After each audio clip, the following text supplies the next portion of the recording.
everybody, this is Haley Hobson, and I'm really excited today to introduce you to my friend, Jill Winger, who is an awesome momtrepreneur. She's running her own business. She lives on a homestead. She's got several kids and is actually pregnant again. And she's been able to do it all while she's been raising her kids at home. So I wanted to invite her here today so that you guys could get a little sneak peek inside her life and get some information about how her life is crazy also, just like all of ours are, and just some tips about how she's been able to get it all done. So welcome, Jill. Hey, Haley, I'm so excited to be here with you today. Thank you. Thanks for coming.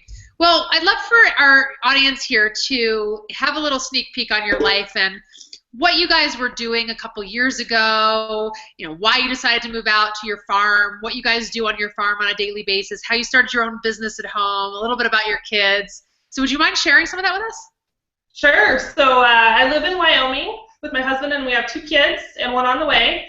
And my husband and I are raised in the city, but we've always loved the country lifestyle. And so we bought our property a couple years ago. We were just your typical newlyweds, not a lot of money. We just wanted to live outside of town. So we bought our property, and I was suddenly obsessed with all things, I call it homesteading. So I wanted goats, and I wanted chickens, and I wanted a garden, and I just was overcome with these urges, like out of the middle of nowhere.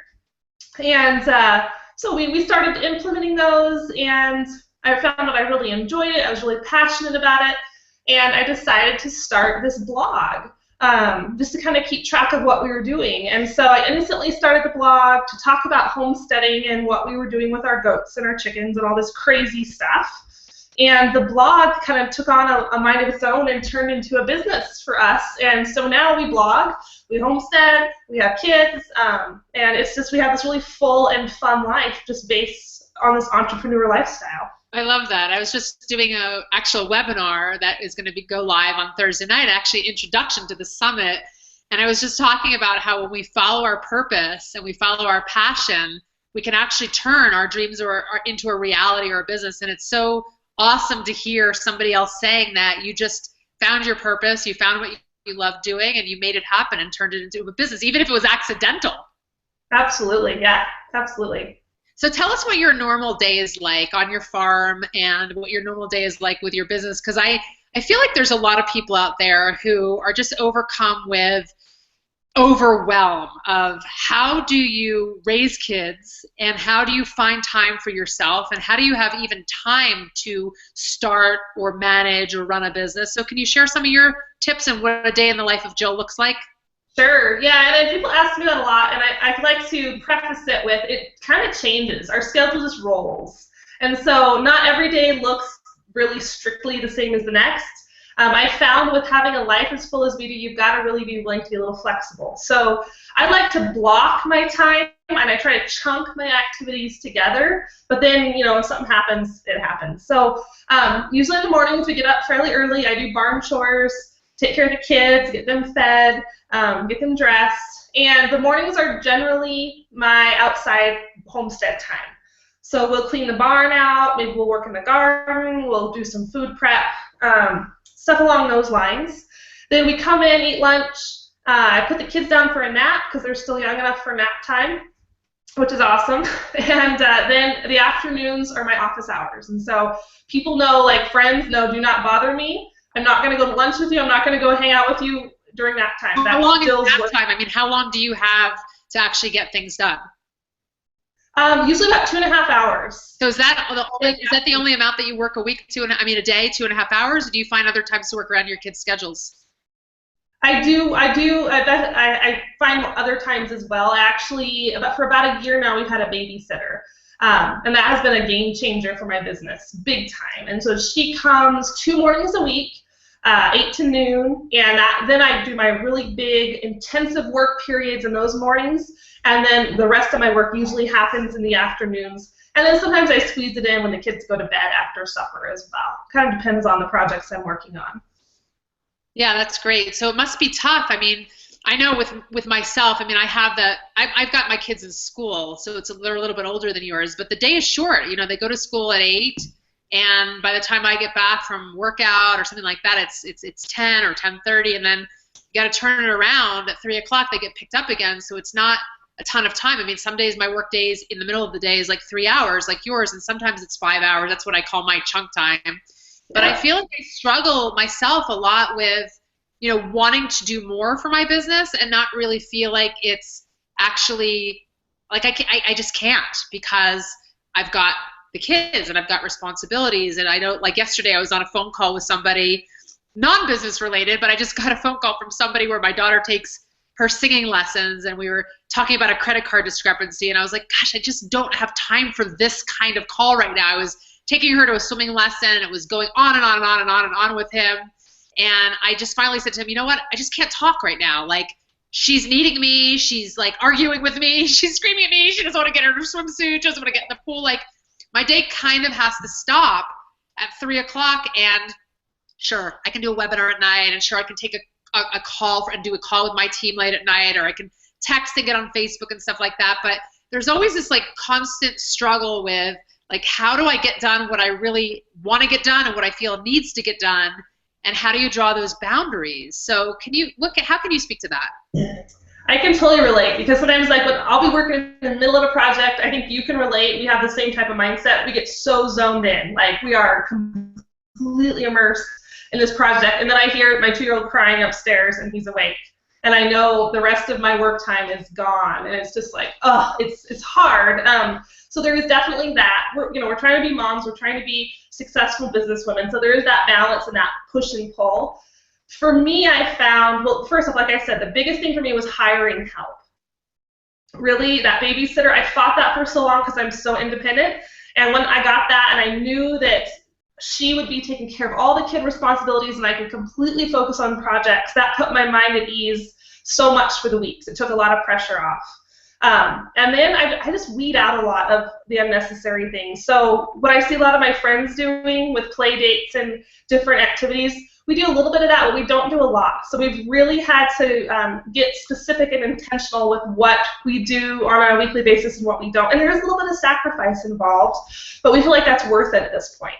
Yeah, and what about support with your husband, or even support with your kids? Like, how old are they? Are they able to chip in and help a little bit? Like, how do you get, like, your house tidied up or cleaned up? I mean, I think that's a thing that we all kind of struggle with. I find like I walk down in the morning, first thing in the morning, and it's like, okay, what kind of a mess did my husband create on his own last night? Or like I come back from my work and I'm like, okay, what kind of mess did my kids create for me while I was out of the house? And by 9 o'clock, what do I have to clean up? And how do you get people to help you out with that?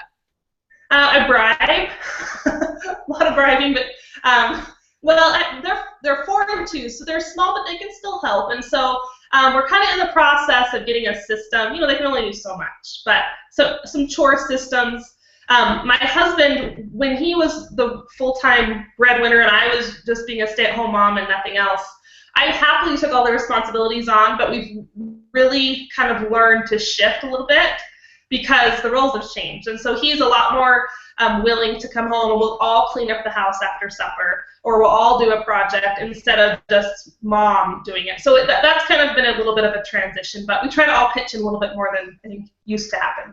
Right, that's a good point, because I think that as women, when we're just starting our business, there's this belief system that our husbands are the bread earners and that we really can't achieve a level equal to them or higher than them because we can't put in the time, and we've got to take care of the kids and clean the house and all that kind of stuff. But look what's happened to you and to me. We're in the same business, and my salary has far surpassed my husband's salary, and so has yours. And so, well, I'd like to say that my husband was chipping in with the cleaning. I don't think he'll ever do that, but he does chip in with things like, hey, could you do the bath tonight? Or can you read her the story before bed? Or can you help me prepare dinner? So he is taking on some of those responsibilities. So yeah, I mean, getting a support system, hiring help, letting your friends know what your boundaries are. I think those are all great tips for people.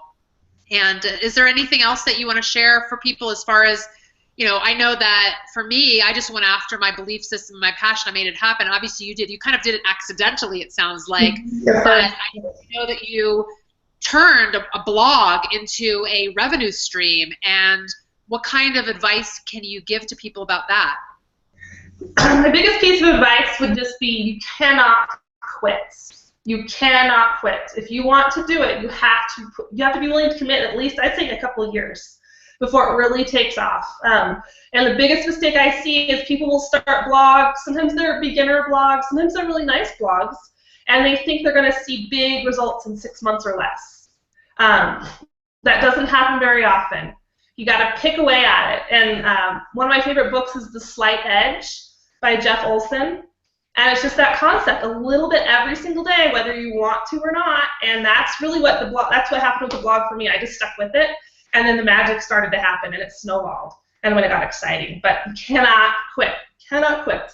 I know. I was like that too when I first started my blog. And sometimes my blog was literally just a picture that I found on somewhere online and gave somebody the credit for the photo credit. But I tried to post something every single day, whether it was, a 1,200-word story, or whether it was a 250-word story, or whether it was just a quote or a picture, because I felt like day after day after day of being consistent, that something would happen, something magical would happen, and that's exactly what happened with me. And now it's interesting because now I've been able to back off from the blogging, and now I just write something like once a week, but my audience is growing way faster than it ever grew before just because of the numbers. And I think if you stick with it like you just said and you're consistent, it will happen, but then you have to figure out how to monetize that opportunity. So, right. You and I are both in the essential oil business, and we've been able to pick a product that we both love and teach other people about it on our blogs. And, I think that's the best thing I've ever done. And I encourage people that if they do want to get out there on social media, that they find something that they're aligned with that can then help them make money, because it's not the writing that they're going to get paid for, right? Right. It's not. Yeah, you got to find that passionate the product, or it's something you create or something you promote. But yeah, you got to have something to go along with your writing, because the writing, sadly, you don't make penny per word or anything like that. It doesn't work like that. Right. Right. I have friends that have like a massive following. They're affiliates for certain programs. They get paid a lot in affiliate fees, or they have certain people that want to advertise on their site. Sometimes it pays, sometimes it doesn't, and some people have, products that they sell on their own site, or products they're aligned with. And, I guess my advice to people, and I guess yours is too, share a little bit, is just pick something that works for you, so that when you create this following of people that believes in you and trusts you, they actually will purchase from you when you're sharing, because you've established that level of trust, right? Exactly. And like what you just said is really the magic ticket, is you have to get that following that trusts you. And it's all about that relationship. And it's not just, I see a lot of people who come across almost cold on their websites, or distant. And you can't do that. You have to really be authentic and really be genuine. And that's when the people start to trust you, and that relationship is built.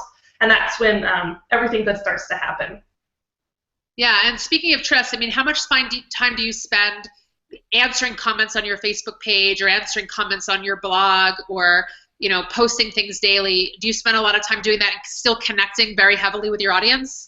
I do, yeah, and depending on my season of life and what projects I have, sometimes I won't spend as much time as others, but yes, I still try to answer most of my emails personally, unless they're just huge emails. But yeah, I still respond to Facebook. I'm still doing my Instagram. There's a lot of aspects that I do not purposely hire someone to do, because I need to maintain that personal connection with my readers. Yeah, very important. That's a good point, because I have somebody who's been asking me the last couple of days, well, can't you get somebody to do that for you, or can't you get somebody to do that for you? And there's certain things that you can, there's certain things you can't, because the things that are generating commissions or money are you being you. And exactly. If you pass that task off to somebody else, you're not really you anymore. So it's about maintaining that authenticity. You can't outsource the relationships ever. Exactly. That's a good point. You can't outsource the relationships. Well, I want to thank you, Jill, for coming online with us today. I think you're an awesome woman. You've created amazing things, and I wish you the best of success with your business and with your new baby on the way and with your farm this summer. So thanks for sharing. And like I said, we'll have this live summit going live in a couple of weeks, and we have a kickoff webinar this Thursday night where we'll be introducing all of our guests, and we can't wait to have you on. Awesome. I'm so excited. Thanks for having me, Haley. Yeah, you're welcome. We'll talk to you soon.